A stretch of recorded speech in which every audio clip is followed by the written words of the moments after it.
Okay, ladies and gents, boys and girls, happy Thursday, June the 23rd, 2022. Hope you're all doing well.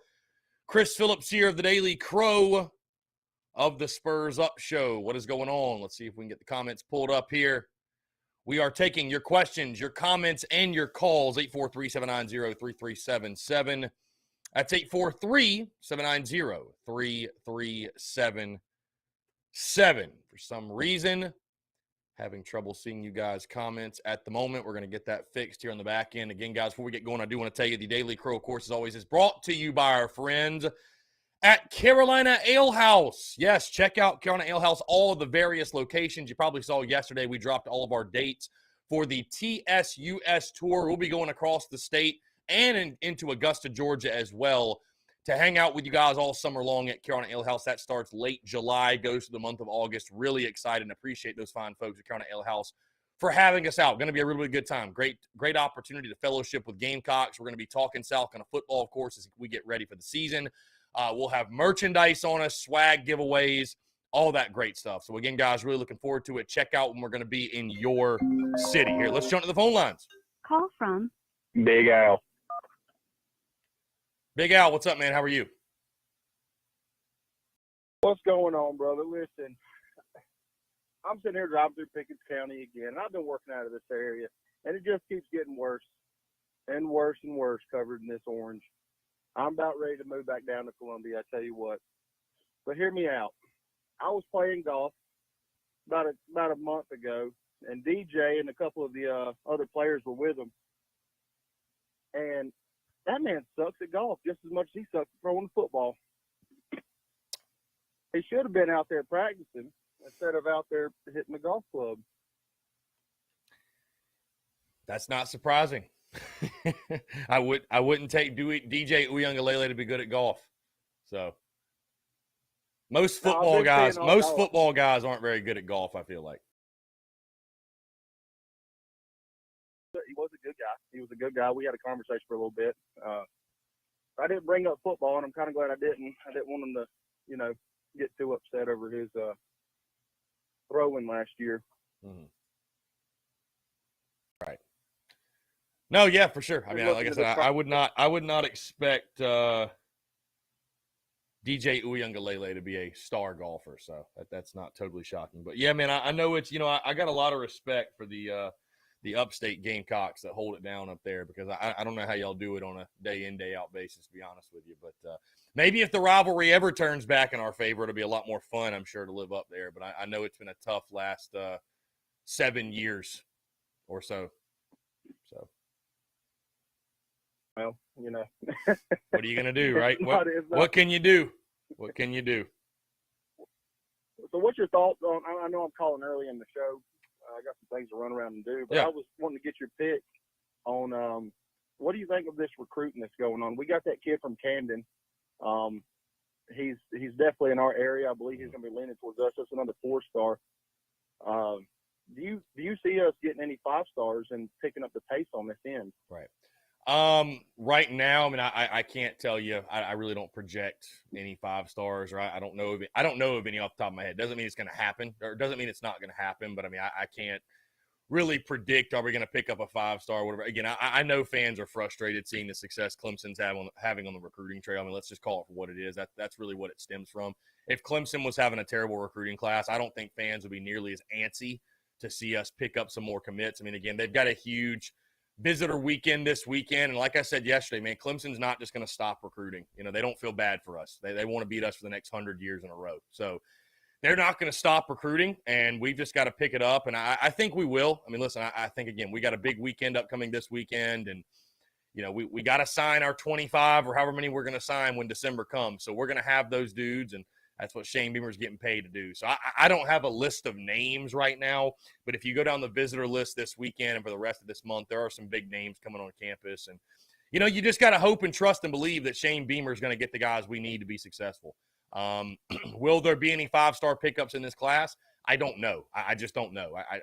Is there somebody out there that maybe I haven't heard about or we haven't discussed or what have you? I don't know. You know what I mean? I'll be honest with you. I don't try to pretend like I'm some recruiting guru or that I love recruiting like some of the other services do. I don't follow it day in, day out like a lot of others, which is, I guess, kind of blasphemous when you do what I do, but it's just the reality, man. I just don't give two shits what a 16-year-old thought about his official visit to Columbia, South Carolina. It just doesn't move the needle for me. With that being said, it is the lifeblood of college football. So is there a 5-star in the wings that we have not heard of? Is there some other, game-changing type of player that we have not discussed? There may be, but you just got to trust Shane Beamer is going to pull in the guys we need to be successful. And, I mean, listen, Clemson's not going to slow down. Georgia's not going to slow down. Bama's not going to slow down. They're not going – I don't think you can bank on them coming down to your level. You've just got to raise your own level. I mean, that's it. And so that's what Shane Beamer's here to do. So. Well, I will say I believe that this recruiting class that is coming in this upcoming year and the recruiting class that we just got this past year that are coming in to play for us this year, I see a lot of resemblance of what happened during the Lattimore time frame, the Alshon Jeffrey, the Ace Sanders, all those players that came through, Melvin Ingram, all those guys. You're starting to see it. And I believe the growth that's going to happen between what happened whenever Spurrier was here and what's happening now, I believe we're going to see a lot of growth in these guys. I don't think that we're going to see these big 5-stars, et cetera, like all these other schools are bringing in, Texas A&M, Alabama, because they have history behind their name. And that's just how it happens. You can preach history, and it's hard to come in and tell these guys, hey, listen, we want to change things around, and you could be that guy. That's been our thing for years on years on years. And at one point, these guys want to see progress. All they see is this team that hardly makes it to, bowl games and et cetera in the past, 10 years? Right. So, but I saw a picture. I believe it was at Satterfield's house. They were sitting by a pool. I don't know if you saw the picture or not. It may not have been Satterfield. But they were all sitting by the pool. It was a tight end and wide receiver day, I believe, or halfback and tight end day. And boy, man, those kids are big. I believe they are in that weight room and they are developing players like they were whenever Spurrier was here. I mean, some of these guys were just massive. Yeah, I mean, it's a lot of growth when guys get in the weight room and they get on a real workout plan. And I mean, Luke Day is, they say your strength and conditioning coach is arguably it is your most important hire, because actually the players spend more time with the strength and conditioning coach than they do with the head coach. I mean, they spend every day with this dude. So Luke Day, regarded as one of the best, and I'm glad we got him. And I mean, yeah, certainly, man, it's fun to watch watch their bodies sort of transform when they get on campus. And I mean, dude, I can attest to that when I played college athletics. I mean, I got to, heck, it was just Newberry and I was playing baseball, so we weren't on a football type regiment. But I went from 170 soaking wet as a true freshman to 206 my junior year. So I mean, it's a real thing, man. You start working out and you get on a regiment, and you're still growing, obviously, at 18, 19, 20 years old. And I mean, yeah, our dudes, you got to be looking the part of an SEC football player. Part of it is do you win that game? When do you win the game when you step off the bus? And last couple of seasons, I talked to a guy that worked for the team last year that was at Texas A&M, that was at Georgia. He said, Chris, they were just so much bigger than us. I mean, they're just huge. I mean, we look like dwarfs out there compared to A&M. So, getting those type of dudes, I mean, it's a different level, man. It's a different level. So, yeah, I trust in Luke Day is going to have us ready to go. I thought he did a great job last year. I thought we were in great game shape throughout the season. I think you saw the injuries go down, knock on wood, obviously. But, yeah, Luke Day's doing a good job. I agree with that. I do have a question for you about Tennessee. I've been seeing a lot of talk about Tennessee. I can't remember the old head ball coach's name. He kind of ran Tennessee into the dirt before the one they have now. I can't remember his name. Jeremy Pruitt. An assistant for Alabama. Yeah, Pruitt. He was on a podcast, I believe it was 2 days ago, maybe yesterday. He was saying that he believes that Tennessee is going to give Georgia a run for their money in the East. And I just think that is just the craziest thing. I don't even know who their quarterback is this year. They had some struggles last year. I don't understand why Tennessee has gotten so much hype over this year. Texas A&M should have more hype than Tennessee. I know it's different. It's in the West, but they don't even have Texas A&M finishing up there with Georgia, with Alabama, and they have Tennessee giving Georgia a run for their money. It doesn't make any sense to me. Well, Hendon Hooker for Tennessee is a pretty good one, their quarterback. They were productive offensively, and I think that's where, a lot of the hype comes from the offensive explosion and the numbers, and people believe in Josh Heupel and his system and what Hooker can do in that system. I'd agree with you. I don't think Tennessee is to the point. I don't think there's a team in the East that's to the point really that's ready to challenge Georgia realistically. Do I think Georgia's going to go undefeated? No. I don't know which game they're going to lose. I haven't sat down and broke down their schedule and locked in my predictions. But, yeah, I mean, listen, it's one of those things, too, though, you just mentioned about history and tradition. And a school like Tennessee, they are going to get the benefit of the doubt when they have promise, when they have a good player here or there. Like, the hype train is going to be more so for Tennessee than it's going to be for South Carolina because they've actually won a national championship before. And I know it was a long time ago, but I say in recent memory because that was in the 90s. So, I mean, Tennessee has been dominant this millennium. You know what I mean? So, and they're just Tennessee football, bottom line. So, yeah, I mean, they're getting some hype. I think Tennessee's probably an 8-win football team. I don't think they're going to be world beaters, but I think they're going to be a solid team. That game at Williams-Brice Stadium, South Carolina, Tennessee, that's going to be one hell of a game. I mean, it's going to be a huge game for the Gamecocks. I mean, there's so many you can look at this season and say that swing game or that swing game is so pivotal to the year. But, Tennessee will be another one, and that's another ugly streak. You need to reverse the trend. And if nothing else, just getting back to that game being competitive because, I mean, you can say whatever you want about, the second half, this, that, whatever last year, but you got blown out. I mean, it's 28-0 in the first quarter. That game was over before it even started. 2020 was a blowout as well. So, I mean, you got to find, or excuse me, 2019 was a blowout. 2020 was the close game. But you got to find a way to get that, you surpassed Tennessee for a while. You did with Spurrier, but Tennessee has since leapfrogged you yet again, I think, as a program. And the only thing that's going to fix that is beating them on the field. So, yeah, I mean, listen, it's just Big Orange is going to get big hype, and it is what it is. I think they're an 8-win. Maybe they could be a 9-win team, but they're not going to challenge Georgia. Yeah, I just thought what Pruitt said was a little ridiculous. I think he's just upset because he lost a job. Yeah, I mean, plane, I guess. Yeah, I mean, yeah. So, well, Chris, I'm gonna let you get to it. I'm gonna listen to you on this drive right here. I just wanted to call in for a brief second. Big Al, I appreciate it, man. Always a pleasure to chat with you. Yes, sir. Thanks, man. Take care. Great stuff from Big Al, and a great way to start this show. Again, guys, we're taking your questions, comments, calls. I see Travie, Brian Dean, Justin Langford, Justin Gant, Cody Gaskins, Brendan, Connor McCormish, Ben, Justin Langford, Mark Regal. What's going on, guys? Appreciate you all tuning in. Joseph as well. Also, guys, I want to give a quick shout-out to my dudes over at Ball and Bat Company. Just sent me this necklace. You might recognize this as the Mookie Betts necklace. They just sent me a 3-pack today. Going to be promoting these. Go over to Ball and Bat Co. Use the promo code TSUS.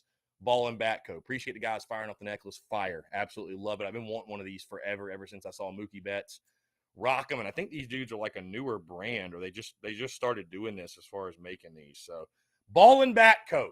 I got a new necklace. Ball and Bat Co. Appreciate those guys. Let's see. Joseph says, crazy thought. If in 10 years South Carolina baseball hasn't been back to Omaha a few times, then Carolina baseball in the 10s will be equivalent to Tennessee football in the 90s. I mean, you look at it that way, you're not totally wrong, right?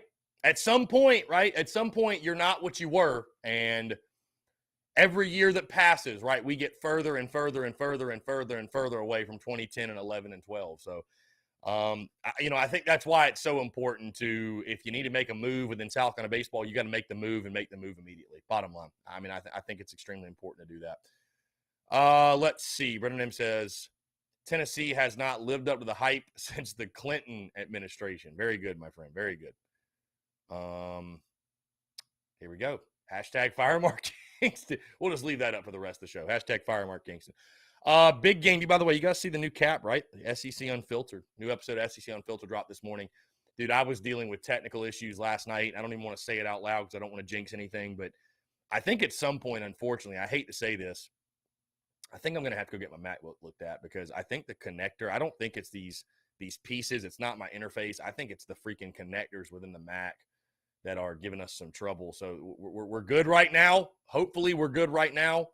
We're going to try to press forward. And when I get a second to breathe and I get a second of time, I'm going to try to run to the Apple store either in Charlotte or Augusta and get this thing looked at. Ben says, can't wait to go to Omaha with a bunch of Clemson transfers. Yeah, Gamecocks picking up another commitment from Clemson yesterday, Ricky Williams. I will say this, though, guys, because I know, listen, I'll be the one to say it. I'll be the one to say it. I know fans don't like it.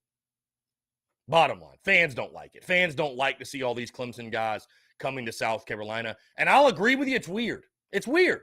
Listen, there's no other way to put it. It's weird. And it's wild that that's what Mark Kingston is depending on. That's what he's hanging his hat on, right? That, to me, is what's so crazy. I mean, he could go out there and get players from wherever. And we are pulling dudes from Clemson, the arch rival. So it's tough to it's just tough to stomach, you know what I mean? Tough to stomach.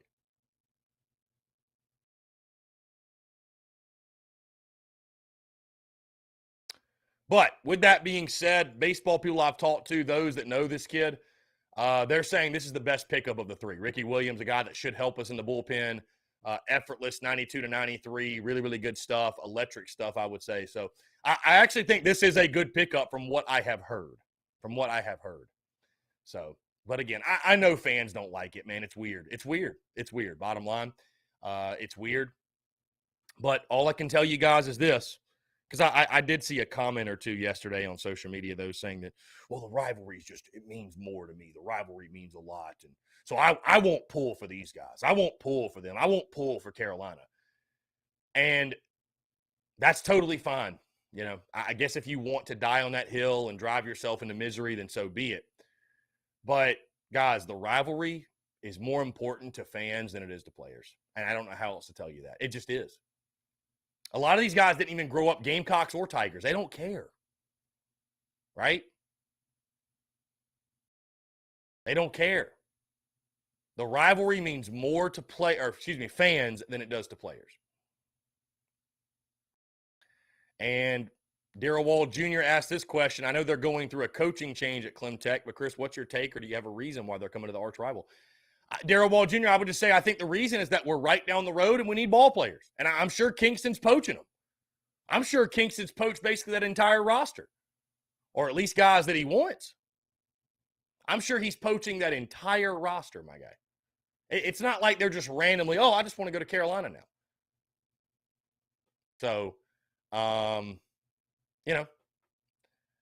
I think Kingston's probably going after him, and whether you agree or disagree, that's what they're doing. That seems to be their methodology, what they want to do. So, Mark Regal says, those Clemmy transfers should say a lot about us. What if Kingston gets us to Omaha next year? Is it still fire? Well, Mark, obviously it's not. If you get to Omaha, all we want to do is win, Mark. All we want to do is win. You get to Omaha, that obviously changes the dynamic of a lot of things, right? Changes the dynamic of a lot of things. Brian Welch says top 5 Carolina football head coaches, even though we know who the number 1 and 2 are. Top 5 position players, no matter what position. Top 5 Carolina football teams of all time. Brian, you're asking too many questions at once, my guy. I'm doing the top 5 series for a reason. My guy, Brian Welch, is asking me to write an essay right now. Good Lord, sir. Connor McCormish, what was the thing where someone called you sellouts that you tweeted? Yes, Sam Weatherly, who played baseball at Clemson. He tweeted that they were sellouts, and then he quickly deleted the tweet. I got to shout out my dude Piedmont for that. He was the one that found that, by the way. He was the one that found that. Let's see. Oh, wow. Oh, wow. Arch Manning just announced his commitment to Texas. Wow. Okay, there you go.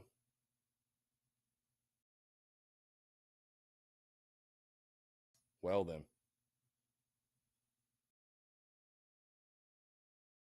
Is this him? It is him, correct?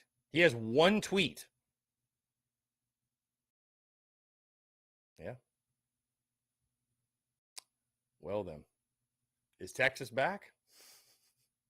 Is Texas back? Oh, man. Is Texas back? That's a big pickup, obviously. I mean, that dude is all everything. So we'll see if he pans out. But, yeah, huge for Texas. Huge for Texas. Arch Manning, that's big time. That is very big time. Let's see. Again, guys, we're taking your questions, comments, calls, 843-790-3377. Connor McCormick's five-star quarterback, Chris Phillips from Mullins. It's from North Augusta, my guy. But Connor McCormick says this because tonight at 7 o'clock, 7 o'clock, we will be playing a little bit of a Road to Glory series. We're doing a Road to Glory series in which I will literally start as a high school prospect, navigate through the high school ranks, pick up my stars, and I'm going to pick a random SEC school to go to. That's going to be over, guys, at the Voice of College Football SEC YouTube page. It is going to be airing exclusively on that YouTube page, exclusively on that page, okay? So if you want to watch, you got to go subscribe. You got to go to that YouTube page, if nothing else. And I'll be promoting that across our social media, but that's the YouTube page for the most part we are going to be operating on moving forward. So if you guys want to watch that tonight, 7 o'clock, it will be a Road to Glory series. And like I said, there's no, I'm probably, guys, honestly, most likely not picking the Gamecocks. I'm not going to pick South Carolina. But it's going to depend on recruiting and, hey, who's going to throw me the bag? That's what I want to know. Who's going to throw me the bag? Who's going to throw me the bag? Bottom line. I'll take a McDonald's bag. Doesn't matter. I'll take a McDonald's bag. Sure. Why not?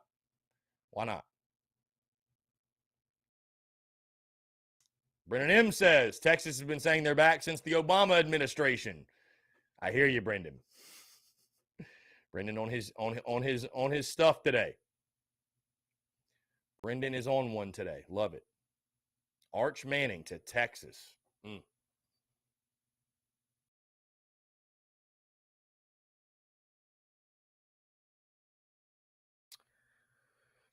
Well,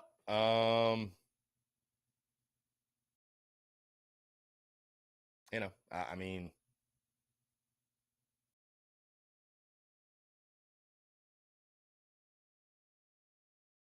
y'all think Quinn Ewers is going to hit the transfer portal?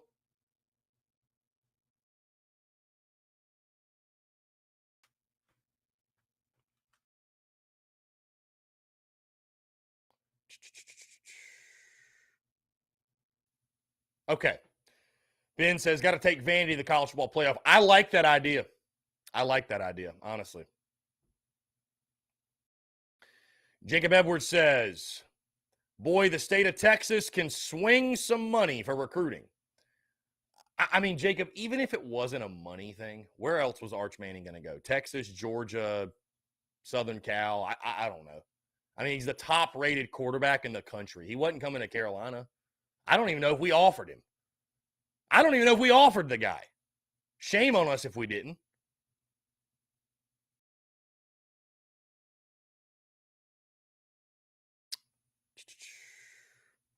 Joseph says it'll be interesting to see. Will be interesting, though, with Texas coming to the SEC. You have to think that's why he chose them over Georgia and Ole Miss. Maybe so. I mean, listen, I'm sure they threw in the bag, but you think Georgia didn't try to throw in the bag also? You think Ole Miss didn't try to throw in the bag also? So, yeah, I had a feeling he was going to go to Georgia, but yeah, out of nowhere.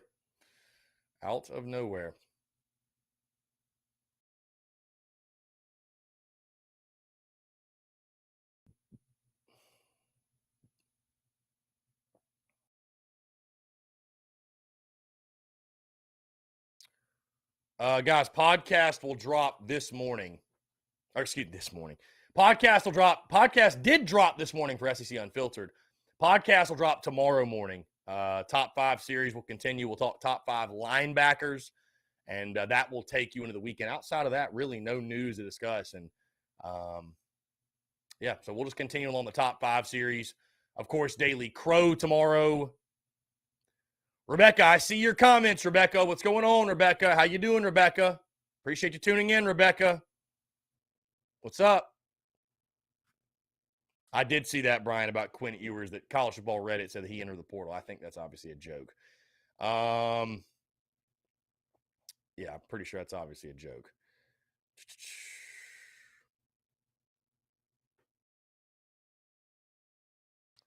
Yeah, I would say that Sarkisian is safe now.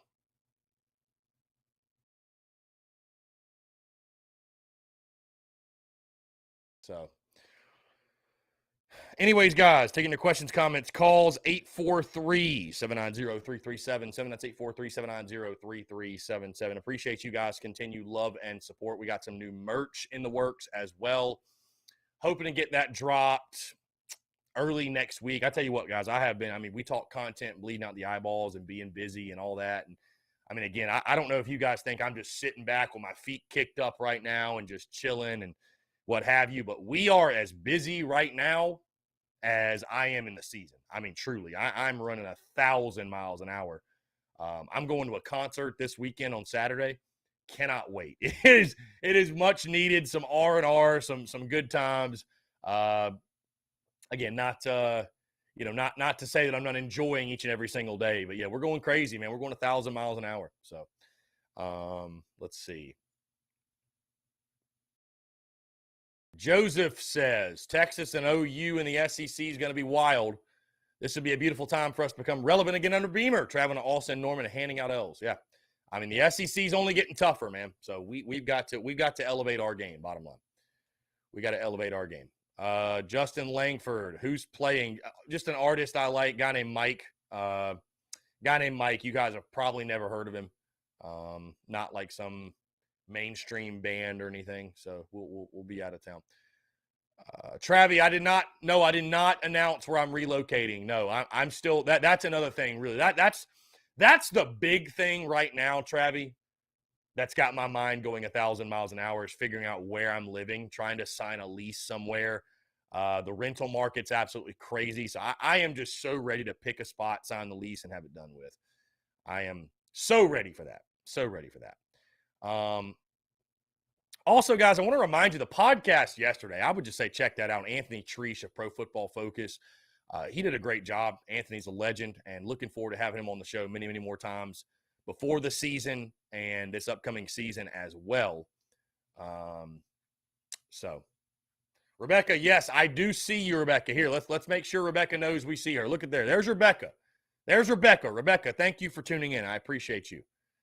Cody Gaskins, how much money do you think was offered to Arch Manning? Millions, Cody. Millions. Millions. Millions, no doubt. Millions.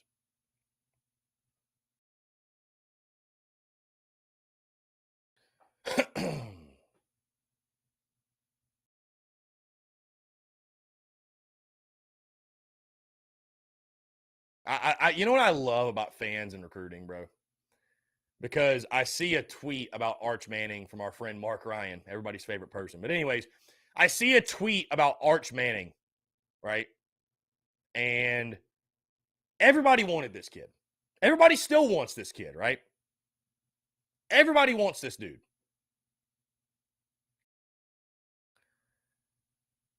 And in recruiting, fans are all clamoring for prospects while they're recruiting them. As soon as they commit elsewhere, though, oh, he's not that good. Oh, he's overrated. I see a Clemson fan responding to the Arch Manning commitment post. LOL, never wanted him at Clemson. A lot of drama follows that dude. Wish him the best, but we too deep. Go Tigers. It's like, dude, come on. Like, come on. That is like the go-to ace in the hole. When you don't get the prospect you want, oh, we didn't want him anyways. He's overrated. He wasn't that good. It's like, just keep the energy consistent. You would have been kissing the ground he walked upon if he went to your school. There's no need to play tough because he didn't go there. It's just funny how some fans operate when it comes to this recruiting thing. So, we didn't want him. Like, yes, you did. Your coaching staff most certainly did. Most certainly did. Ben says people on Twitter saying he's getting $4 million. That sounds about right. That sounds about right for sure. That sounds about right.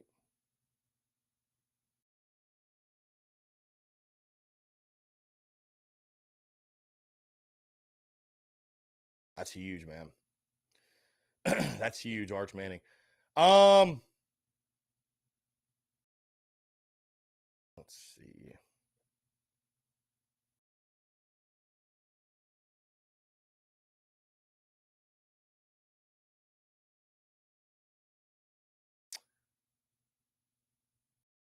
I got to bring this up. My good buddy, Jake Crane. I'm going to get Jake back on the show to explain this very soon. But our friend Jake Crane dropped his predictions for the SEC. Just conference record, right? But you can do the math and understand what he's picking overall for each team, right? So this is what Jake has for the SEC East. He's got Georgia winning the East, no surprise, 8-0 in SEC play. He's got Tennessee. That's what we should start calling them, Tennessee. Dalton, you can call Tennessee.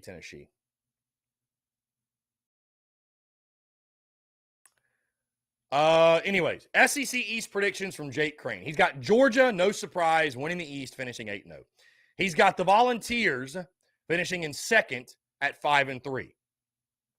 He's got Florida and Kentucky tied for third, finishing 4-4. Then in fifth, he has the Gamecocks, which South Carolina has been picked fifth by a lot of people.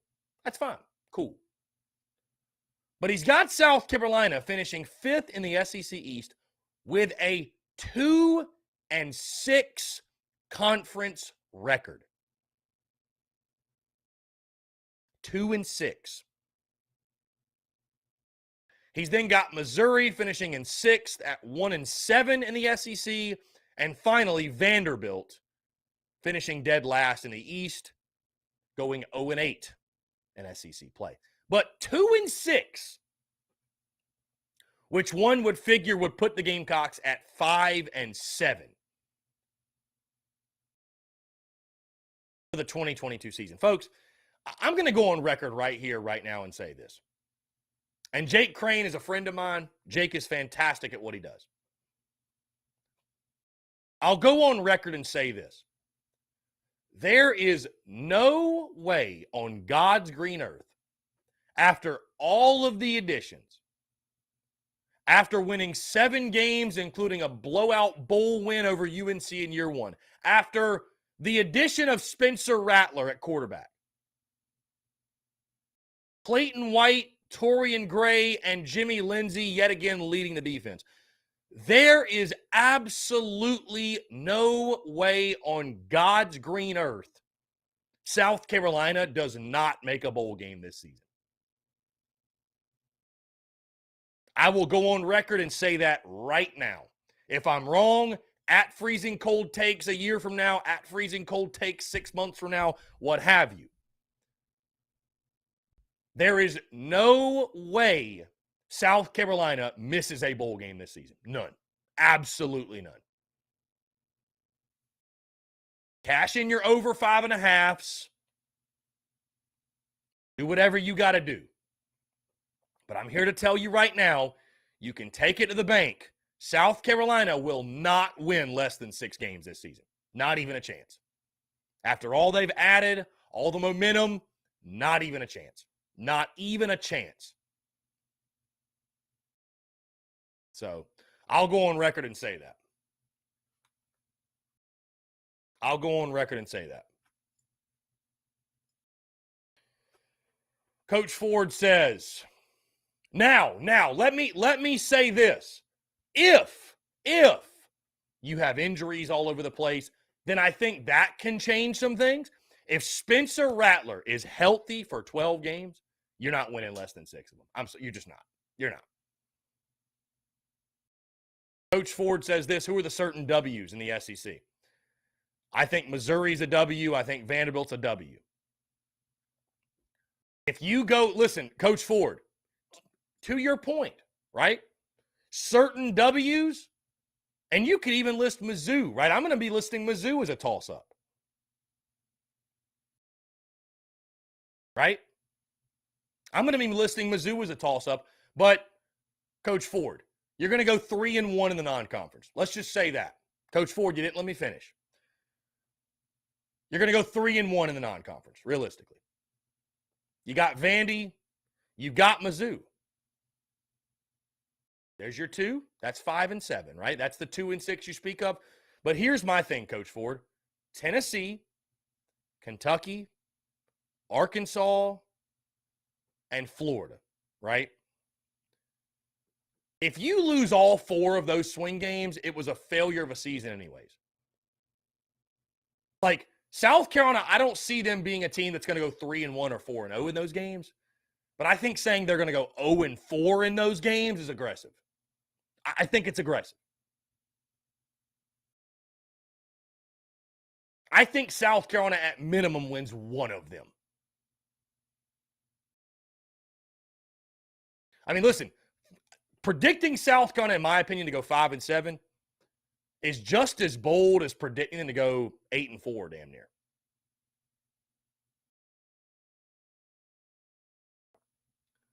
I just to think that South Carolina won't win a single one of those games with Spencer Rattler at the helm, that to me is just that's that's aggressive. That's very aggressive. To your point, Coach Ford, I'm not saying that it's not possible, but it's very aggressive. I mean, hey, Coach Ford, on the flip side, Carolina could win all of them. They could win them all. It's crazy, but it could happen. It could. 5-7 would be an abysmal season. I mean, it would be an abysmal year. And I can't wait to get Jake Crane on the show and get his thoughts on why he thinks Carolina will go 2-6 in the SEC. I mean, listen, I'm not going to call him crazy. Listen, you should respect people's predictions. Right? Respect people's predictions.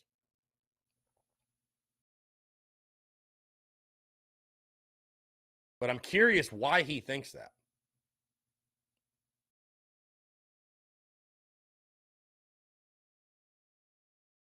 I'm just curious what his thought process is. I mean, obviously he thinks Florida is going to be much better than you all think they are going to be. He's got them 4-4 in the league. And I'm not, I'll be honest with you, I don't think Florida's some great team. I'm not buying the whole deal, though, of their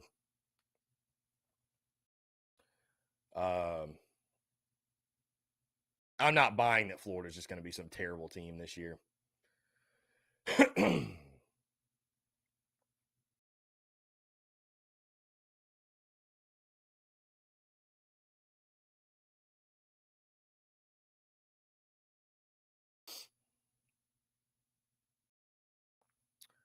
Let's see.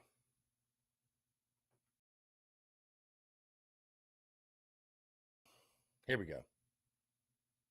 Lee Lazarus, I would expect better if Joyner was the starter after seeing him against North Carolina. Lee, are you saying that you're going on record saying you would rather DeCarrion Joyner be the starting quarterback than Spencer Rattler? Is that what you're saying, Lee?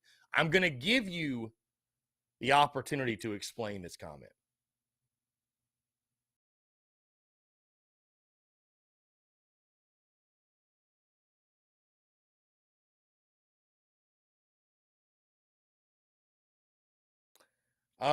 Let's see. In the meantime, Braddock 843 says, curious what they base it off of. Braddock, are you talking what they base predictions off of? They don't watch practices, Braddock. It's just, I mean, they're doing just like I do, just locking in predictions. I mean, it's prediction season, right? Again, I respect predictions. I'm not saying 5-7. I don't think it's going to happen. I would be shocked, flat out shocked.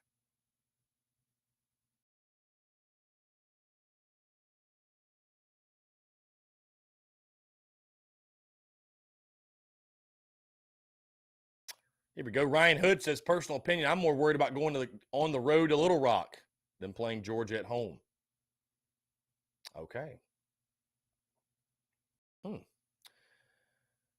I mean, it will be a tough game. It will be a tough game at Arkansas.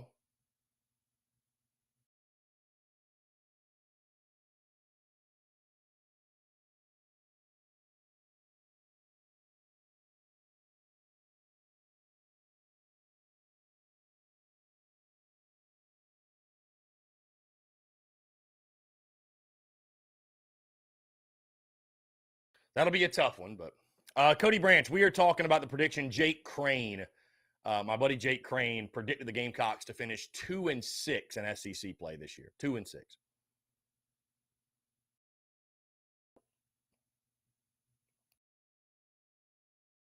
he did have the Tennessee Volunteers finishing 5-3 in SEC play. Allen says, Carolina will shock the SEC this year. Mark my words, 9-3.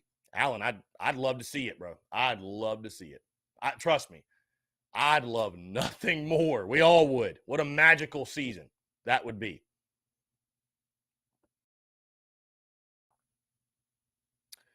Allen says, even with Dak's performance in the bowl game, you can't play him for a healthy Rattler. Guys, it's not even a conversation. You know what the coaching staff thinks about Dakereon Joyner at quarterback? They moved him back to wide receiver.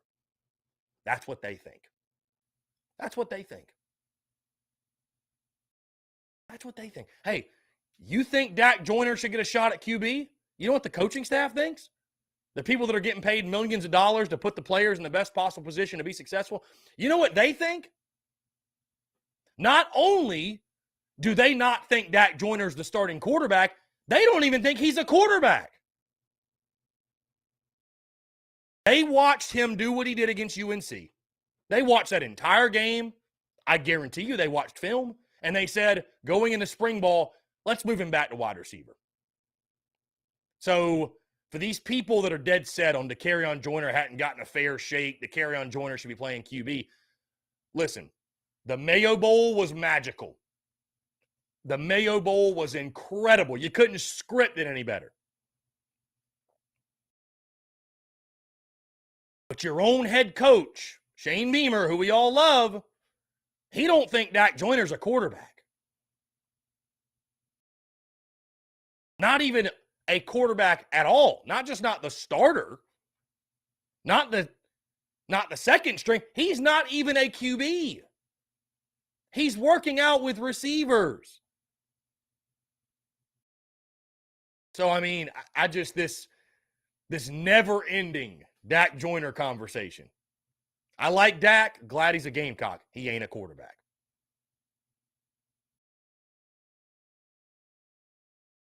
As much as I hate to say this, this will ruffle some feathers. Dak Joyner was a misevaluation in recruiting in regards to what position he should be playing at the college level. There's a reason Alabama and Clemson offered him as a defensive back.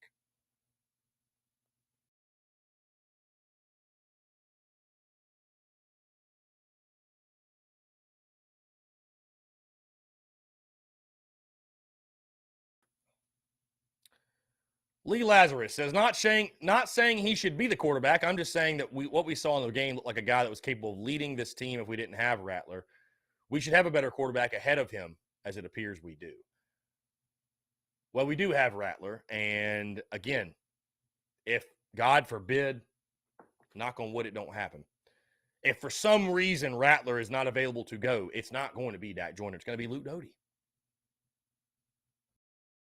So, I mean, listen, I love what Dak did in the bowl game, but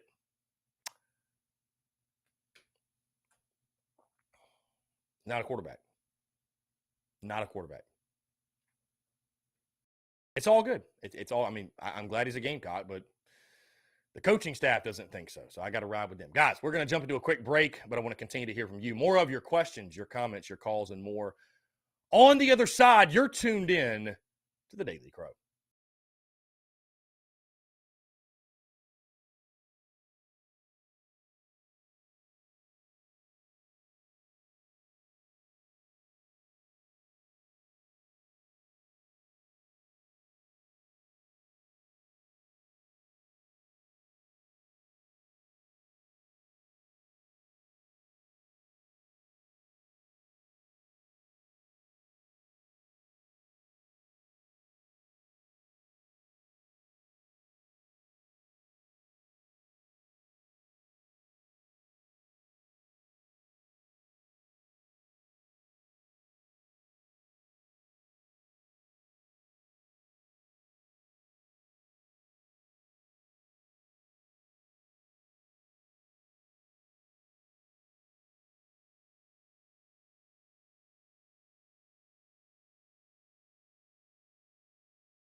All right, guys, we're back. Taking your questions, comments, calls. 843-790-3377. That's 843-790-3377. Yes, Rebecca, 72 days away until kickoff. By the way, guys, a quick reminder. You probably saw it on social media yesterday. Very excited. We're hitting the road this summer, man. The TSUS Tour beginning late July. We are going to each and every single Carolina Ale House location across the state of South Carolina and in Augusta, Georgia as well. We're going to be doing those weekly leading up to kickoff. So again, of course, Columbia, Fort Mill, Summerville, downtown Greenville, Woodruff Road, Myrtle Beach, and Augusta will be at each and every single location. Like I said, guys, late July, all throughout the month of August. The schedule is on social media, and I'll continue to promote that and post you guys updates. We're probably going to start each of those nights. Every night it's going to be a Thursday night, except game week will be a Tuesday night in Columbia. But they're going to start about 7 o'clock or so. And it's just going to be a great night for Gamecock fans to come together. We might do a little Q&A session. We'll have merchandise on hand, stickers, koozies, all that good stuff. And just a great night to hang out and talk Gamecocks and fellowship and meet some of you guys. So, again, I'm really, really excited. Appreciate the fine folks at Carolina Ale House for helping us make this happen. And looking forward to the first ever TSUS Tour. Let's see.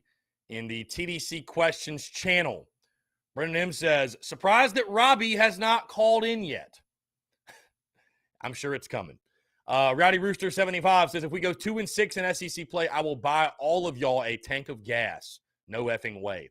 In all seriousness, I see us losing to Georgia, Texas A&M, and Arkansas. They scare me. Clemson's very beatable. I feel good about that game, barring bad injuries and offensive line play.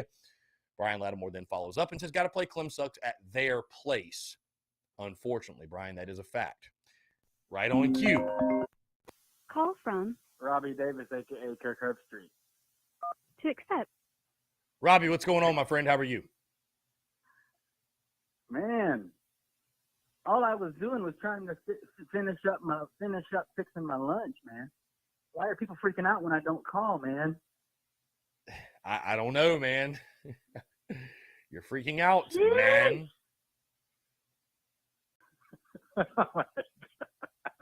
Oh, goodness gracious. Okay, so what you said before you went to break about Joyner, right? Okay. Just some quarterbacks, okay, in high school are not meant to be college quarterbacks, okay? So I'm not shocked, okay, that Joyner is not even on the roster as a quarterback, okay? Now, does that mean I'm saying he's a horrible football player? Absolutely not. The man is an athlete, okay? I've seen him play in person one time, and that boy is an absolute athlete, okay? Now, did lightning strike and he played well at quarterback? Or no, he played very well at quarterback in the bowl game. Yes, okay. But when it comes to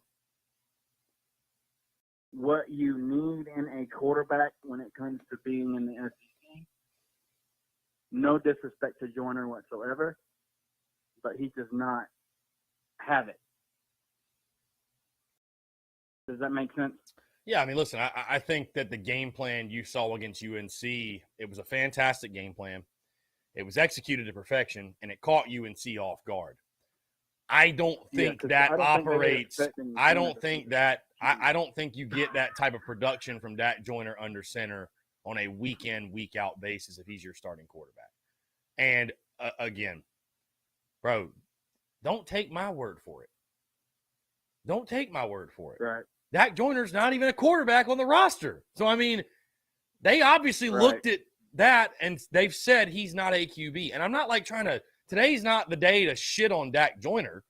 But when you bring up that Dak Joyner should be getting a look or, God forbid, should be starting ahead of Spencer Rattler, you're clinically insane to say that.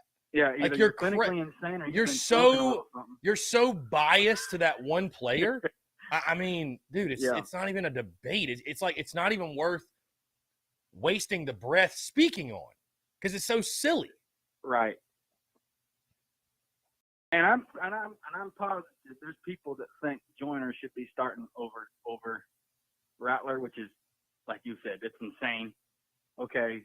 I don't That's think not there's gonna many. happen. I don't think there's many, but just somebody brought it up today, and it's like, you know what? Why not? We'll dive into this. So like it's Why not not? gonna happen. Okay.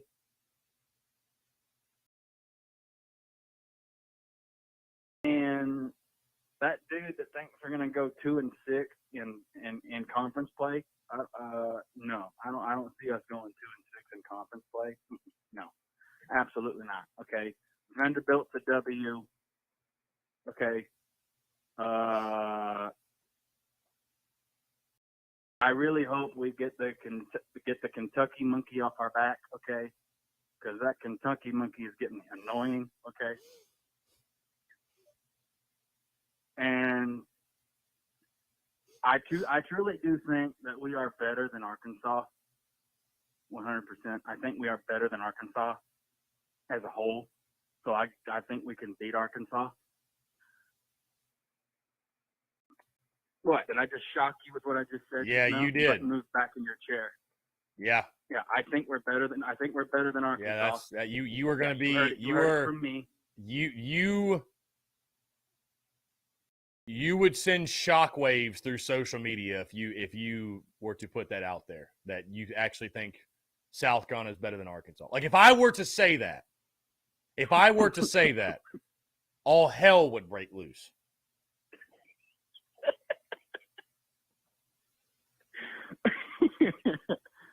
But I mean, I think we'll be 2-0 going into the Georgia game. Okay. I got us losing to Georgia, obviously. Okay. We're going to get our brains beat in against Georgia. And then I can't remember who we got the following week, but whoever we got the following week, I think that's we got Charlotte and SC State those following 2 weeks. We should beat them both. Yeah, those are 2 W's. Okay. Those are 2 W's. I'll be at the state game, okay? Because I'm an Orangeburg native, so I'll be at the state game, obviously.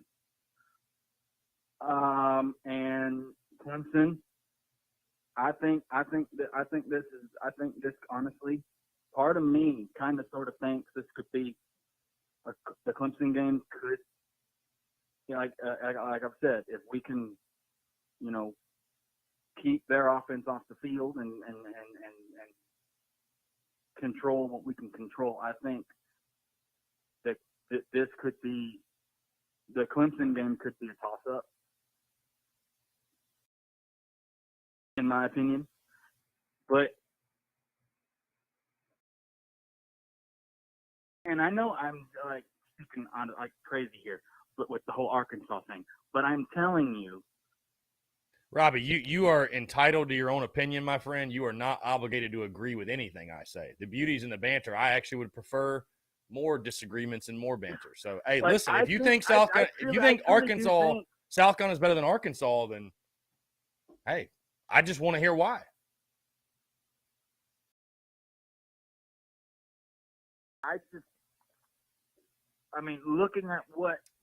Looking at the pieces that we've added, right? The pieces that we've added, the pieces we have coming back. I just think as a kind of sort of as a whole, we are better than Arkansas. And you know what? It may turn out that way at the end of the season. We might look back and be like, Robbie was right. Carolina ended up being better than Arkansas. So you are picking a win in that Arkansas game, correct? I mean, you have to be if you're saying South Carolina's better than Arkansas. I am picking the dub. I'm picking to get the dub against Arkansas. And then I got us winning the 2 games after Georgia. We'll get the 2 W's after Georgia. Yeah.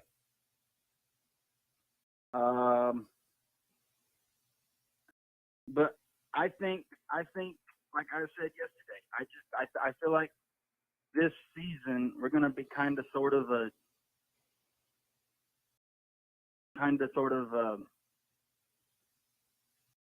what's the word I'm looking for here? Kind of a shocker to people, okay? Because I think Now, do I think we'll beat Texas A&M for the first time ever? No, probably not. Okay, but like I have said before, and on a number of occasions, a blind squirrel finds a nut every once in a while. Okay, but I don't see us beating. I do not see us beating A&M at all. Okay, it could get ugly, and it could get ugly quick. Okay, but regardless of the outcome of this season, okay, I've said this before, I will say it again, I would be completely okay with either a 6-6 or 7-5 record. I would be okay with that. Robbie, if we beat Arkansas, we ain't going 6-6, my man. We ain't going 6-6. Well, And if we do go 6-6 after beating Arkansas, we messed up somewhere along the way. Right. Well, but I feel like if we can, if I'm not mistaken, we have not had very good luck against Arkansas. Correct me if I'm wrong. Last couple of times we played them, we beat them. But yeah, when we used to play them every year, that game kind of went in spurts of they'd win a few, we'd win a few. It's a tough matchup though, especially at their place. It is a tough matchup. Yeah. So, Arkansas is a good team.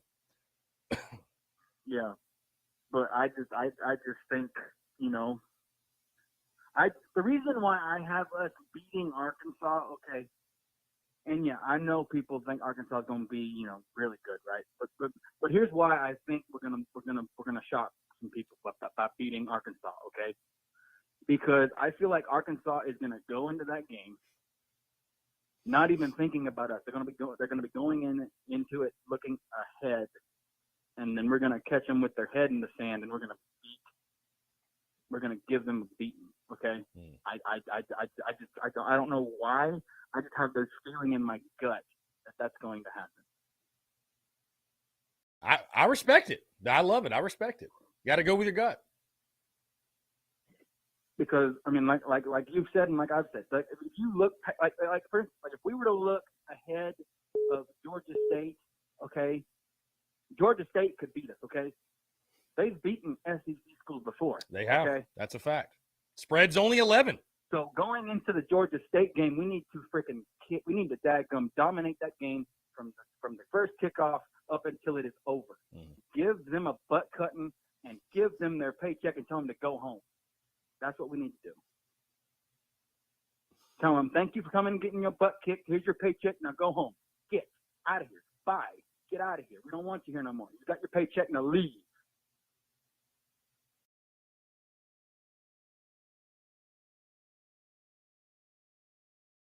Now do I respect Sean Elliott as a person? Absolutely I do. But come September 3rd, for the next 3 hours, that ain't going to matter. I ain't going to give a flying monkey fart. Give them an ass whooping. Yeah, well said. You got to set the tone week one. So, yeah, it'll be an interesting game, man. I'm excited for that one, actually. I tell you this, I'd rather be playing a Georgia State than an EIU. I mean, we just didn't get anything out of EIU last year. I mean, it was great to start the Beamer era off with a dominant win, but that was a scrimmage. So Georgia State will be a fun one to open up, and the competition ramps up against Arkansas, and then it ramps up even more against Georgia, and you know we'll get a good idea after 3 weeks sort of where we are. You know what I mean? So yeah, it's gonna be a fun way to start the year, no question. Robbie, I appreciate the call as always, my friend. Always a pleasure. All right, man. I will see you Friday. I'll see you tomorrow night. Yeah, for sure. I'm looking forward to it, man, at the Comedy House. Very excited. All right, buddy. You have a good one, and trying to stay cool because it's going to be a hot one. Oh, yeah, for sure. Yeah, heads up. For sure. Robbie, yeah, it's going to be a scorcher. No All right, question. Buddy. Robbie, take care, my guy. Appreciate it. Good stuff. Good stuff from Robbie Davis. Let's see. I think we had a missed call. Aaron was trying to call in. Aaron, if you want to call in, my guy, call back. Would love to have you call in. Would love to have you call in, my guy. 843-790-3377. That's 843-790-3377. Let's see. It's a long comment. Let's see if will it fit on the screen. Yes, look at that. My goodness. Hey, I'm up here. Lee Lazarus says, to me, the biggest X factor this season is our ability to run the football. I truly believe if we can successfully run the ball, everything else takes care of itself because we can obviously run the ball if the offensive line's blocking, which means we should be freed up to throw it down the field. We absolutely have the talent in the backfield to put up enough yardage and dial up 150 yards per game on the first game. We've traditionally played down these types of teams and not looked great, and closer than that should be victories. The best momentum we could have to start the season stumping art this season is dumping a team that should be completely overmatched. Lee, I mean, listen, Lee, I mean, I think certainly you want to get off to a good start on this season in Georgia State. Georgia State's a good team, though. They're competitive. I mean, you're an SEC team. They're not. And that's why we went back to the question yesterday. And I'll keep asking this. And when I get into breaking down the game, we'll talk about it more. We'll get back to that in just a second. Let's Aaron. Aaron, what's up, man? How are you? Man, I'm chilling, man. Left my damn shoes at the house, so I can't get my workout in. I'm just chill. That's the worst, But, man. I'm lit. I hate that shit. I hate it so bad. But listen, man. Typical Gamecock fashion. You know, I grew up in Columbia, so I hear it all the time. We have a couple good things happen to us, and we get over our skis. You know, I think the Spencer Rattler move. I think the Spencer Rattler move is a big balls move. That's one of the best quarterback gets in the country, right? That automatically upgrades this team. But the thing that gets me is one. I wrote it to you on Twitter or maybe the live stream. Those boys haven't won a meaningful road game since Georgia, I think. Like, and this team, well, every year is a different team in its own, but they haven't played well on the road. Now, where are all of the games that are important? Kentucky, Florida, Arkansas. Who else is on the? Texas A&M is. Florida's on the road. Clemson's on the. Florida's on the road. Yeah, Florida, Arkansas, Kentucky, Clemson. Texas A&M. Why do I keep wanting to say Texas A&M? No, they're at home. They're at home. On the road. Yeah, it's just a lot of meaningful games are on a lot of games where, last year they pulled them out at home. That's always going to be an advantage for a Gamecocks fan. Now, I will say Williams-Brice is really underrated when it comes to the home field perspective. But this team has a lot to prove. Shane Beamer has a lot to prove. Year one, I think year one was a really, really good year. But how many games could you say, that was a freaking great coaching job? I'd say two. The freaking Florida game and the Auburn game. And I think I wrote it to you on Twitter. I think Florida's coach quit on them, and they still had a decent season. I mean, we take it. They were a mess. They were a mess when they came to Willie B. Yeah, they were a mess. Yeah, and you're supposed to take advantage of that, which they did. That's just having your team prepared. Now, how many years have the Gamecocks come into a game against an opponent and freaking just beat down and pull the game out? I mean, you're supposed to kick them while they're down. You're supposed to do that. Yeah. But yeah, you know what, man? I'm just skeptical. I want to see the team take a big step if they can, but keep building because we can't keep looking. I think what we do is we look at this team in a vacuum. I think Spencer Rattler is a big balls move, but I thought we lost. I think we lost a lot on. I think we lost a lot on defense, and we're asking people who've never done it or who haven't shown flashes to step up big on D. And I think the offense is going to carry the team this year. The D is going to have to prove it to me. Yeah, I think there are more questions around the defense than people want to give credit for. I think we just look at last year and say, well, Clayton White, Torian Gray, they're just going to be good again no matter what. There's questions to be answered there. To your point, though, by the way, I was looking while you were talking about the road. Carolina, I believe, if I looked at this correctly, they've only won 3 road games since 2019. So we have not been good on the road at all. And listen, I know it's tough to win on the road. No doubt it's tough to win on the road. But if you're going to be a good football team, you have to do it. And we just have not been able to play good football on the road for whatever reason. So, and heck, I mean, one of those 3 wins was against Vandy. So, yeah, it's that's the thing that scares me this year is that for the team to take an important step ahead, their road games against equal to a tad bit better competition than this team is now. Right. So I mean, you gotta be able to build somehow.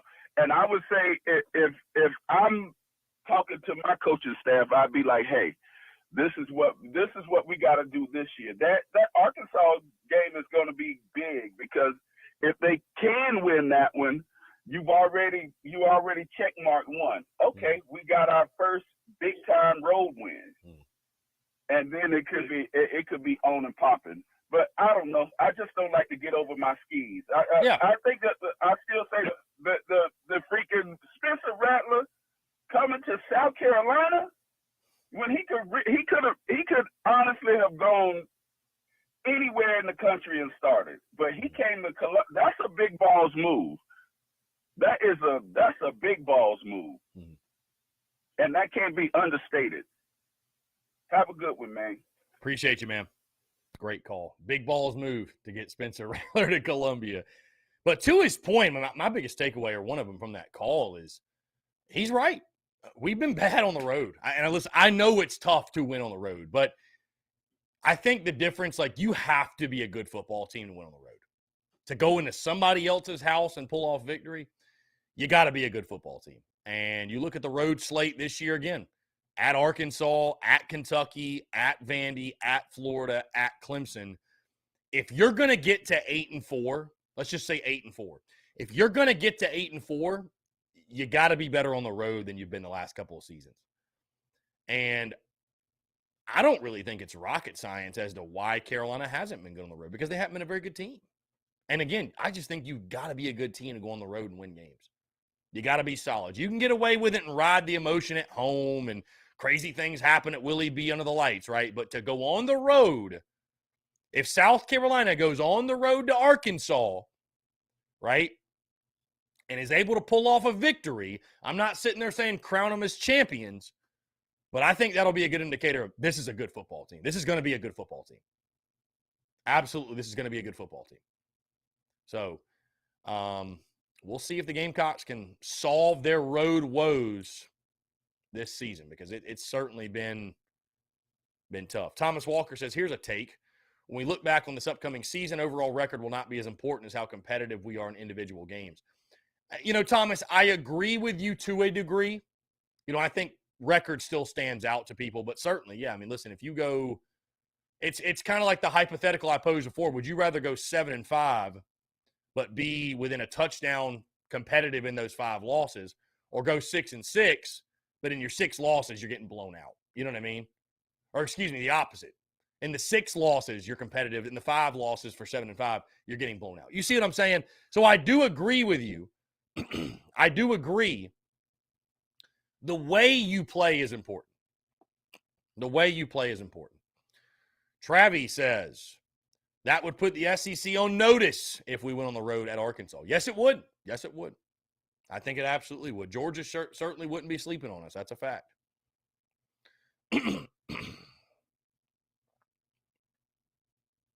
Let's see.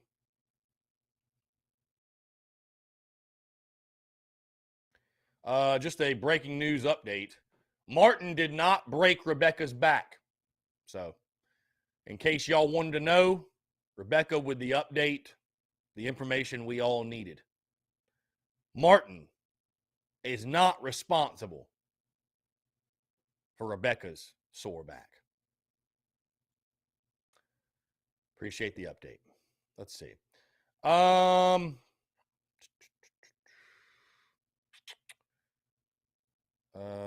Let's see. Here we go. Here's a good question. Jeff Gullidge, when it comes to toss-up games, Arkansas, Kentucky, Missouri, Florida, and Tennessee, we should win 3 out of those 5 easy.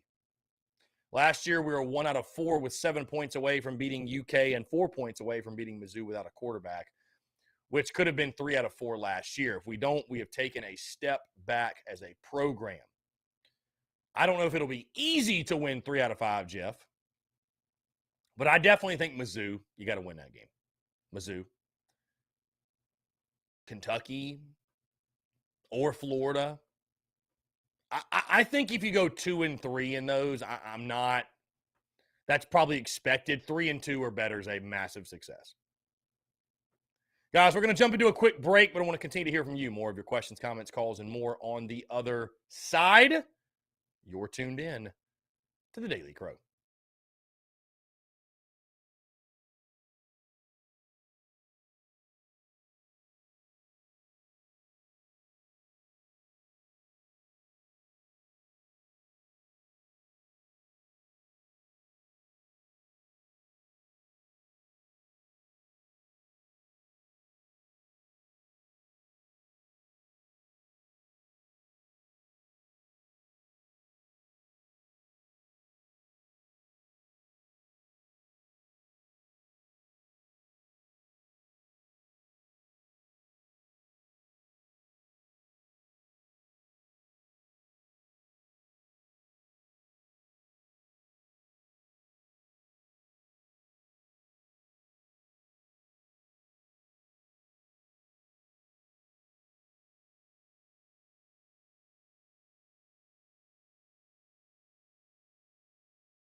All right, guys, we're back. Taking your questions, comments, calls. 843-790-3377. That's 843-790-3377. Diving right back into your questions. Ben, we are playing Arkansas in Fayetteville. Coach Ford says we have a Heisman hopeful quarterback. 4 potential NFL picks in rounds 1 through 3. We had like 8 to 9 players on the all-SEC teams. Got to score 30 points per game and win at least 7. That's fair, Coach Ford. That's fair. So Coach Ford's expectations, 7-5 minimum expectation. I think that's fine. I mean, I have no issue with that. Let's jump to the phone lines. Call from Brian Lattimore. Brian, what's up, man? How are you? I'm good, man. How you doing? I'm doing well. Appreciate you asking. What's going on? Oh, not too much. Had a few minutes, so I wanted to call in and talk some football with you. Absolutely, man. Great place to do it. Yeah. So, when I think about our offense this year, and I think the big thing that kind of plagued us last year, and it's obvious, like, obviously kind of pointing out the obvious here, but, consistency at quarterback kind of plagued us, obviously. And not just at the quarterback position, but it really kind of fed throughout the rest of the offense. And I know somebody mentioned earlier, like, the key to this year is, can we get the running game going? Well, I think, not having consistency at quarterback was kind of a big reason that the running game failed last year too. The teams kind of just keyed off on that. And not only that, when you continuously switching quarterbacks, I think we saw a lot of, miscommunication with, the offensive line as well, not knowing what the hell play we were running or, whether or not to pass block or run block. I think there was just a lot of things in disarray, in terms of our offense last year. So I think consistency at quarterback this year, Spencer really could pick up, what Satterfield is trying to do. I think it really will open up the offense and that allow us to have a much better running game. I looked at, if I did our math correctly, we averaged 22 points a game last year. That's pretty bad considering, there's some bad teams that we played that we put up 40, 50 points on. So when you take those out, when you look at some of the SEC opponents or even, obviously we put up 0 against Clemson, our offense was just horrible, just terrible. So I don't think there's any reason why this year, when you've added the pieces that we've added and with some more consistency in play, we should be able to increase that total by a touchdown or more. I don't see any reason why we shouldn't be able to average 30 points a game. No, I agree. I think 30 points per game is sort of the magic number for this team. And, I mean, we're going to be better. We literally don't think could be worse, for sure. So, with the pieces you've added, yeah, I mean, I look at it and, I'll talk a lot more in depth, as we go throughout the summer when we talk offense and expectations for the offense. But, I think 30 points per game is fair, man. I do. I think it is. Like you said, you add a guy like Rattler, that alone I think should increase the number by a touchdown, if not more. And you hope that his addition and what he brings makes everybody around him better. It makes the running game better. It makes the offensive line better. Of course, the receivers better. So you can do that. I don't see any reason why this group can't score 30 points per game. Yeah, I mean, I kind of look back to, obviously this is probably one of the better playing games we've ever played. But, you think back to, I think it was, 2019 or 2018, whenever Jake Bentley, torched Clemson. We scored 35 points or whatever on them. But we had them constantly looking to the sidelines, not knowing what was going on, switching up tempo and stuff. I want to see some of that with this year's offense. I think when I envision our offense this year, I kind of think about like a Saints-style offense, when they had Drew Brees and, Sean Payton calling the plays for them, there's a lot of short plays, a lot of quick plays, get the ball out quick, and it opens up the run game because, it's just so fast-paced sometimes you just don't know what's going to happen. I'm hoping that's kind of what we can do, but also, we can throw in, we have a legitimate deep pass threat now, that we can kind of cycle in there as well. So I think we can really spark things, on offense, and, even 30 points a game might be low. Hell, we might average 35. I really think we have a potent offense this year, if we can get things clicking. Yeah, dude, I'm excited. I think we're going to be much improved. And if we're not, it's going to fall on one guy. And his name is Marcus Satterfield. So I don't see any reason why we shouldn't be improved. We've upgraded at every single position. It'll come down to offensive line play, but even I don't think that is an excuse this year. I mean, if you think the offensive line or the offensive line is going to be a deficiency, game plan around it, man. You got to figure out a way to score points. So, but I am excited to see the improvements, and we have weapons, we have the deep threats like you mentioned, and we've got a guy behind the wheel that is capable of leading us, I think. So, yeah, it's going to be a lot of fun to see the improvements we've made because I think certainly, I mean, there's no question we're going to be better than we were last year, no doubt. I mean, I think a lot of people give Satterfield more hell than he deserves. I'm not a Satterfield hater. It's the simple fact of there were a few moments last year, a few different games that we really showed that, you get the right scheme in play, you can score some points. You can go out there and you can shock some people, even when we were missing some big pieces on our offense. He was able to scheme around that and really make it work. You look back at the Florida game, obviously maybe some of that was on Florida, but then, UNC game is a perfect example there, how he put the pieces together and he made it work. There was no excuses. He had every excuse in the world to go out there and look flat, and we did the opposite. So going into this year, having a complete off season and some really good pieces in play, I don't see any reason why any of that changes. I think we only continue to improve. I don't see it, that our offense will come out there and look flat next year. Yeah. I mean, I agree. I agree. I mean, listen, you've added all the pieces. If you're the coaching staff, you've added all the pieces you can add. Now it's just about going out and executing. You're obviously better talent-wise than you were last year. I mean, it's not even comparable. So now it's just about putting those guys in the best possible position. Again, that's why I say it will all come down, fair or unfair. It'll come down on Sat if you don't produce, because it's like, okay, you've upgraded. You've upgraded everywhere. You have no excuse now, right? I mean, last year I talked all preseason about the personnel and that you just didn't have the personnel really to get it done, especially when Luke Doty went down with an injury. I don't think that's the case this year. I think you've got the guys to be productive and, like you said, to score 30 points per game. So if you don't, it'll fall on him. But no, I think we need to see it from the jump. I'm not saying South Carolina should go out there or will go out there and score 50 against Georgia State, but we need to see this team get off to a fast start offensively, because that's the big question mark for this team, right? That's the big question mark.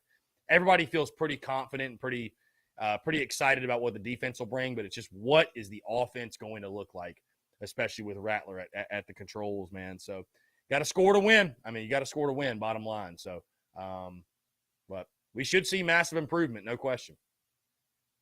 The biggest thing is I don't want to go out there and make it look, more complicated than it is, because I don't think we need to. I think we got good players in good positions. I'm not saying we need to be basic, but we don't need to reinvent the wheel.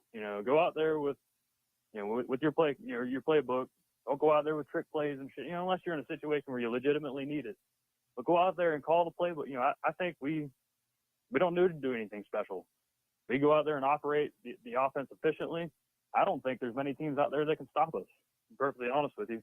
And I think it's going to be a situation where, if you can set up some quick passes, get Rattler into a rhythm, his pass game is going to open up the run game, and it's going to be a 1-2 punch between the two, because we got, key pieces on both ends, so we can really get things going. Teams aren't going to be able to load the box.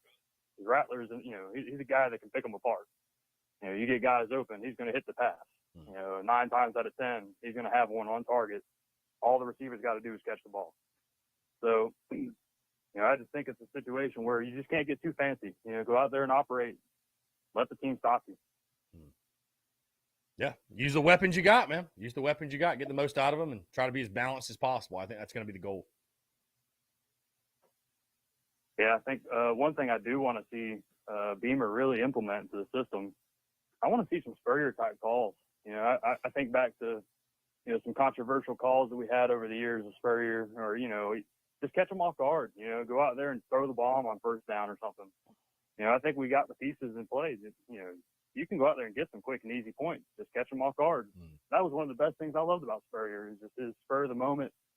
Fuck it, let's just go for it, Yeah, he definitely loved after a turnover to take the big shot. And, I thought Beamer was aggressive last year, all things considered. I mean, I know there were some people that complained about him not kicking field goals, which was so ironic because the last guy we complained he kicked too many field goals. So, Yeah, I mean, yeah, no, definitely. I mean, you want to see those deep shots, and again, the great news this year is you feel like you've got some guys on the outside that can win one-on-one battles and get open and give Spencer Rattler those opportunities. And you got a quarterback that can throw those long bombs. So, explosive plays should go up, points per game should go up, and it should it should be a more exciting product to watch, if nothing else. Yeah, when you talk about being, how aggressive you can be, I think a big reason that we got so much flack for being aggressive last year and going for it in certain circumstances, just the fact that there was just a talent gap, especially with the quarterback position. The way that it was last year, it's like, man, 3 points right now could be the make or break of this game. And we go for it, don't get it. Who knows the next time we're going to be on their side of the field, much less in the red zone. You know what I mean? So 3 points, in a ball game that's 14-10 or something, it's a big deal. Yeah, no, so I think that's kind of the big very reason. much so. Yeah, I know the Kentucky game is the one that really comes to mind where folks we're not too thrilled, but I mean, like I said, man, if the guy catches the football, if it works, you're a genius. If it doesn't, you're obviously catching hell for it. But I have no problems with being aggressive. Right. But yeah, I think like I said, we just go out there and operate. Don't get too fancy, and I think it's going to be an exciting year next year. If the defense could be anywhere close to status quo of last year, go out there and get the turnovers you're supposed to get, play solid defense. I don't think they have to be world beaters, but I think we can win a lot of games by scoring 35 points or more. Mm-hmm. Yeah. Dude, yeah, and I think that's going to be the biggest difference this year, man, is the way we win. I've talked about that a lot, but I think the way we win, if you're able to go score 40 points or so against the non-conference outside of Clemson and you're able to beat Vanderbilt, by a wide margin, I think it makes the season feel a little bit different than it did last year where you were just struggling and it was an ugly product a lot of the time. So definitely hoping to see some more explosiveness for sure. I mean, it's just a more fun product for us all when that's happening. Yeah, I'd much rather lose 38-35 than 14-10. Right, for sure. All right, man. It was good talking to you. Let's go. All right, brother. Sounds good. Appreciate you. Later. Good stuff. Brian Lattimore, 843-790-3377. Let's continue back into your questions. Coach Ford says, Beamer said the O-line will be a strength of the team with all the returning players. Can't hide behind that. Coach Ford, I mean, it should, right? When you look at the experience that returns, it most certainly should when you look at the experience that returns. I'm just saying, Coach Ford, I would feel like you'd agree with what I said, is that you can't use the excuse this year that the O-line wasn't good. Like, even if it's not going to be good, game plan around it. I mean, that's your job. That's what you're getting paid millions of dollars to do. Find out a game plan that we can work around the offensive, work around your deficiencies. Every team has deficiencies. Every team has things they're not good at. But the good teams maximize what they're good at, and they minimize their deficiencies. So that's what we got to do as well. Brian Murphy says, I'm not sold on how good our team is until we beat Kentucky and Tennessee in the same year. You can add Missouri to that list. Excuse me. Let's jump to the phone lines. Call from Justin, what's up, man? How are you? Not much. Hey, Chris. What's up? Hey, Chris, guess what? I'm going to be down in Sabura today.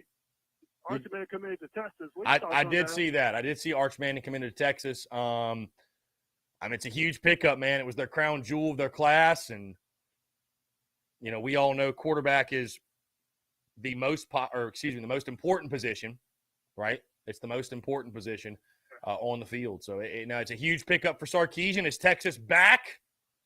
I don't know about all that, but huge pickup either way. Oh, yeah. And Chris, we better be blessed because this kid could have went to Georgia or Alabama. That would not be good for the head. Yeah, I'm glad he didn't go to Georgia. If nothing else, I'm glad he didn't go to Georgia. I'm sure Texas threw him the bag, but whatever. So we'll see if he pans out. That's my big question. We'll see if he pans out. But yeah, huge pickup for Texas. Still horns down. Oh yeah, still horns down. Yeah. Still horns yeah, down. Chris. Hey, Chris. Let me tell you about the names, man. They're not big cons to the Gamecocks, have they? Were you talking about getting guys like that? Yeah, the Gamecocks, they had some hard time against these names in the past, have they? Oh no, yeah. No, we've never gotten to Manning. We've struggled against the Mannings. I don't know. So no, it's a he's one of the most. I mean, he's one of the most decorated recruits in recruiting history just because of his name, really. So. Oh yeah. Yeah, Chris. Hey, Chris, I can remember. Chris, I can look back these days like the Peyton Mannings and Eli, man. They were tough for the Gamecocks, you know. Yeah, they were tough. No, for sure. So, and it's crazy to think Arch Manning going to go to Texas. Texas going to come to the SEC. So this is a guy we're going to see. I mean, this is a guy we're going to run into. So, oh yeah. You know. Hey, Chris, the thing about Texas, boy, if you're a soccer player, you better have golf in the near future, you know. Yeah. You better score points. You better get ready to go. So, Arch Manning definitely upgrades Texas, and we'll see if they can, like I said, get the most out of him. But it's a huge pickup for them. It's a huge pickup. Oh yeah. Hey Chris, I was talking about the offense there. And Chris, the offense we need to protect the football too, you know. Yes, absolutely. Yeah, it's gonna be hard to win if you can't do so. Of course, key to victory week after week in the SEC, winning the turnover battle, and so we definitely need to make sure we are taking care of the football, no question. Oh yeah, and Chris, you gotta give your defense a rest too, you know that. Yeah, no, for sure. Yeah, for sure. Got to give your defense a rest. Can't have them on the field the entire day. So, yeah. Yeah, and Chris, one thing about the offense last year, it was frustrating with Scott Stafford. You know, he was, and Chris, we can't never forget what he did at Tennessee. You know. Yeah, Tennessee was brutal. Yeah, that was not a fun day, was it? No, because we were Joe Post all the times. That was ugly, you know that? That was the worst play call I'd ever seen in my entire life until the Auburn game when I saw what Mike Bobo did. But yeah, one of the more baffling decisions, especially when it doesn't work. You know, if it works, you're a genius, right? But if it doesn't, you're going to be getting questioned for a long time. And that's certainly one that I think we still look back on and just say, what in the world were we thinking? But whatever, either way. Yeah, so. Yep, and Chris, if he tries that again, you better think fast, you know? That's it. You better think fast. Yep. So, Chris, that's all I say, man. Justin, I appreciate you calling in, my guy. I hope you have a great rest of your day. You too, my friend. Yeah, man. Take care, brother. All right. Good stuff. Justin, appreciate him calling in. Let me get back to this question real quick because it was a good question from Brian Murphy. Not sold on how good our team is till we beat Kentucky and Tennessee same year. You can add Missouri to that list. If that happens, it will prove we can move it to the next level. What are our chances of seeing that happen? And to your point, Brian, yeah, it's a very, very big deal. It's a very big deal to beat those teams. I mean, like I told you, everybody wants to beat Georgia, Clemson, A&M. What about Kentucky? What about Mizzou? What about a game like a Tennessee, like you mentioned, SEC East hierarchy? Of course, Vandy's got to be a dub. The odds we beat all three of them, is it possible? Sure. Do I think it's going to happen? Probably not. I think you can beat 2 out of the 3. I think beating 2 out of the 3 is very realistic. Beating all 3, I don't know.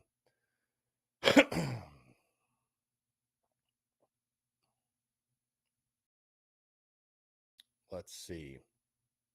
We got a request for Rebecca to call in from John McCabe. I also see all your comments on YouTube, by the way. I'm just letting you guys have at it. Let's see.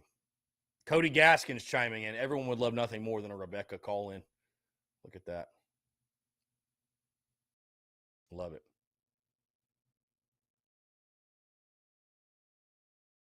Panic Ritter chimes in and says, Mark Kingston recruiting Clemson baseball players coming here is like hooking up with your ex.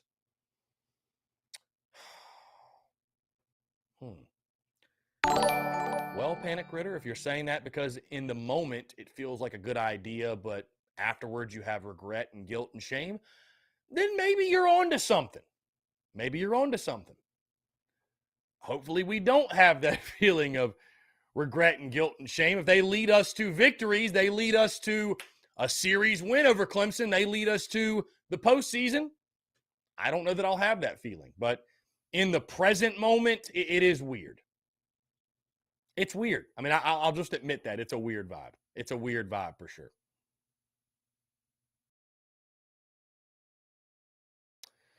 Guys, we're going to jump into one final break, and I want to continue to hear from you. More of your questions, comments, calls, and more on the other side. You're tuned in to the Daily Crow.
All right, guys, we're back. Final 15 minutes or so. Taking your questions, comments, calls. 843-790-3377. That's 843-790-3377.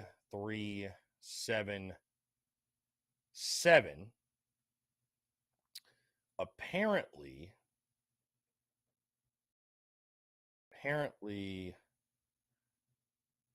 Antonio Williams' mom, I think. No, excuse me. Father?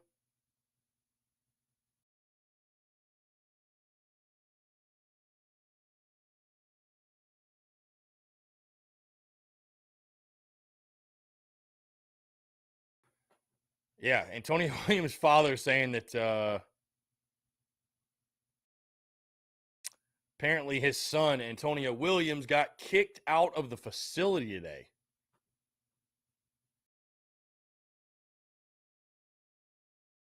Trying to watch Dutch Fork play. That's hysterical. Well, after what we heard he did to Justin Stepp, I'm not totally shocked. Not totally shocked. Anyways, would love to hear from you guys. 843-790-3377. That's 843-790-3377. Cody Branch says, I think y'all beat Kentucky and Florida. Just don't think with the losses on defense, South Carolina can slow down Tennessee's offense at all.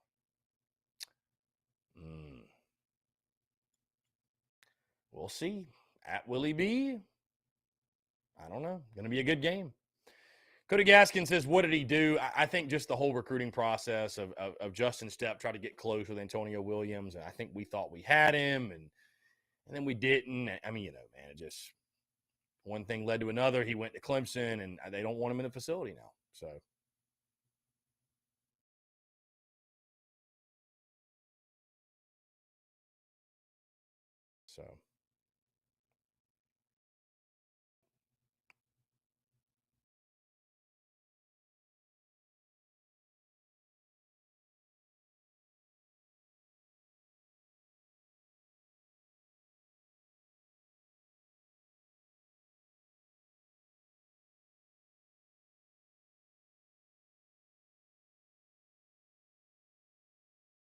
In case you missed it, guys, Arch Manning committing to Texas. That is the big news in college football.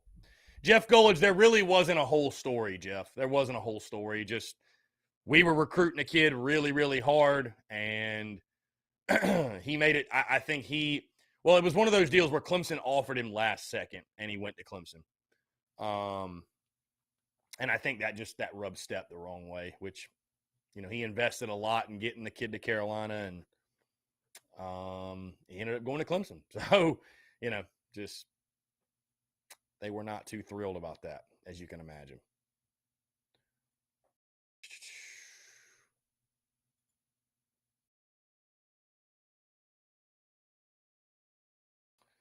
Again, guys, podcast will drop tomorrow for TSUS. We continue the top 5 series. I'm talking tomorrow, top 5 linebackers, and that will take us into the weekend. I wouldn't expect really any other news to drop between now and when we record later today. We're just finishing up. We are just finishing up the end of June. I really do feel like, I know July is considered the off season too, but July is at least a little closer to, okay, we're talking football. We're talking predictions, projections, records, all that good stuff. I mean, guys, I'm dropping my official predictions in like 2 weeks. You think you got next week, and then the following is when I'm dropping the predictions. 2 weeks from now, we'll be dropping the predictions. So that'll be a blast. That'll be a lot of fun. In the meantime, though, would love to hear you guys' predictions, your thoughts on everything. Let's see. Joseph says, we are a completely different team this year. So although it's fun to predict, none of us have any idea what time a team we will be this year. Who is to say we don't beat Arkansas, Kentucky, Tennessee? I mean, Joseph, that's the beauty of predictions. None of us know. None of us know for certain, right? That's why it's called a prediction. But that's why prediction season is so much fun. It's trying to get as close as we can to it. Right?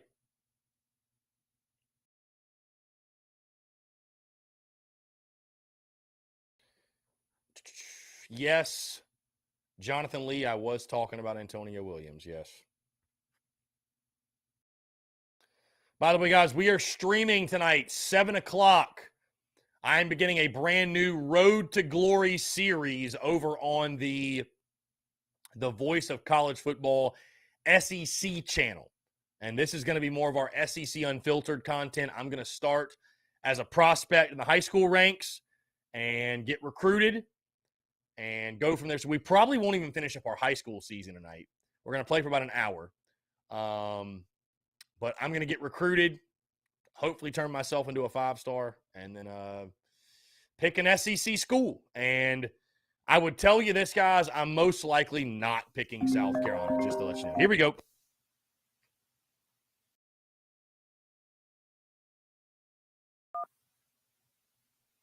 What's going on? How are you? Call from Rebecca. I don't know why it took so long to... to accept, Here we go. press 1. Rebecca, what's going on? How are you?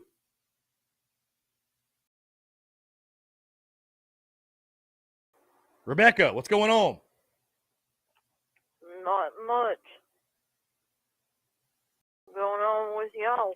I'm just hanging out, having a Thursday, just staying busy. Just staying busy. Being busy is a blessing. Had like 2 or 3 people wanting me to call in, so I called in. Yeah, you're the star of the show. You and Robbie both. Be honest with you on something. Mm-hmm. This week has been all about Robbie Davis. Mm-hmm.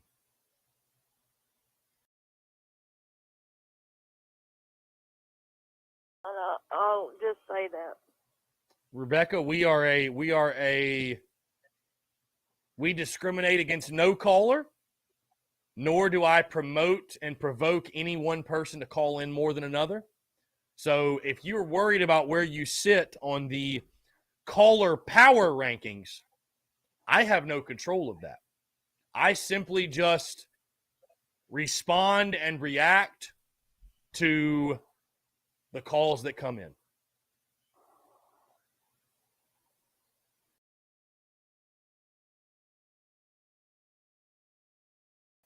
Oh, we got some ignorant people on YouTube chat.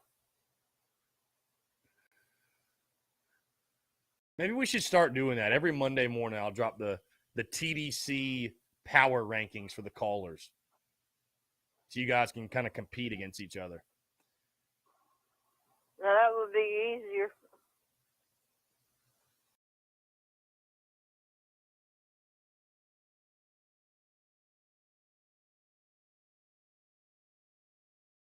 You know what I'm saying? Mm-hmm.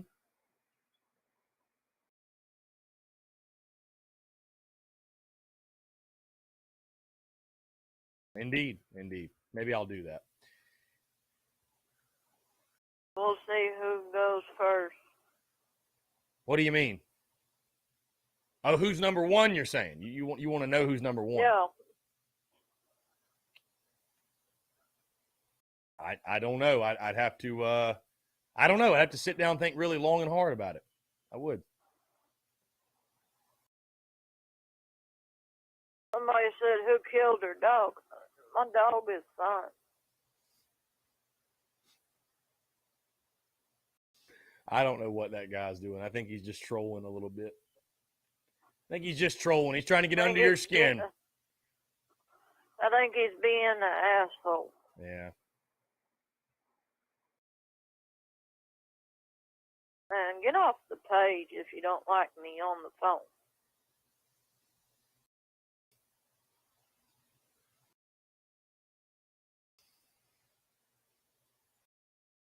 That's what I say. By the way, Robbie Davis texted in Rebecca. He said, "What's up? Just so you know, I have no ill will towards Rebecca. Go Gamecocks." So, you and Robbie, I don't think it needed to be said, but you and Robbie obviously you're like this. You're tight. You're cool. So.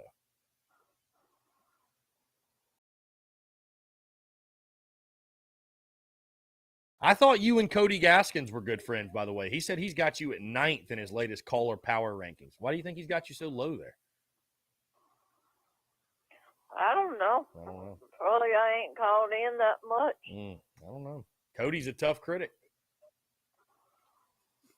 I know John Rice always liked me. Yeah, John Rice always liked. John's a good dude. Yeah.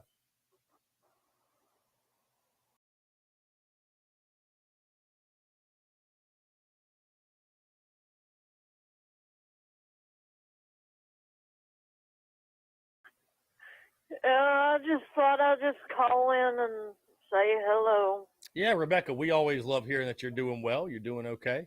Back's feeling better. That's good. Yeah. Love to hear it. Yeah, I don't know why everybody thought that Martin did that. Because he didn't. It's the way I slept wrong the night before. That's the reason why my back was killing me yesterday. You know. Mm-hmm.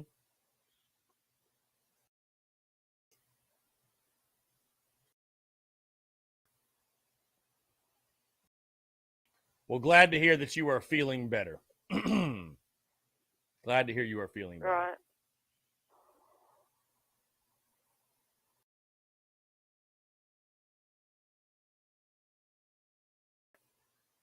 And do you know we got a Tennessee fan on YouTube? I know live? Cody Branch. Cody tunes in. He does. I think he provides value to the show.